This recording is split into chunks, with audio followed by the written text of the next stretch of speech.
Nothing great in the world has ever been accomplished without passion. The learner always begins by finding fault, but the scholar sees the positive merit in everything. Genuine tragedies in the world are not conflicts between right and wrong. They are conflicts between two rights. The history of the world is none other than the progress of the consciousness of freedom. All that is real is reasonable, and all that is reasonable is real. An idea is always a generalization, and generalization is a property of thinking. To generalize means to think. Governments have never learned anything from history, or acted on principles deducted from it. Mere goodness can achieve little against the power of nature.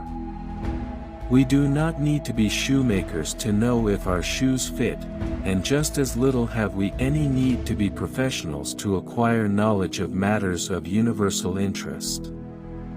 Once the state has been founded, there can no longer be any heroes. They come on the scene only in uncivilized conditions. There is always some madness in love. But there is also always some reason in madness. Art does not simply reveal God, it is one of the ways in which God reveals, and thus actualizes, himself.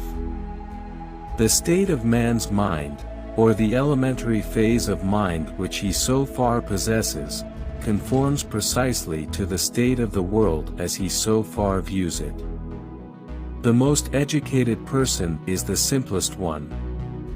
The spirit is never at rest but always engaged in ever-progressive motion, in giving itself a new form. The only thing that we learn from history is that we learn nothing from history. Education in its early stages always begins with fault-finding, but when it is complete, it sees the positive element in everything. To know one's limit is to know how to sacrifice oneself.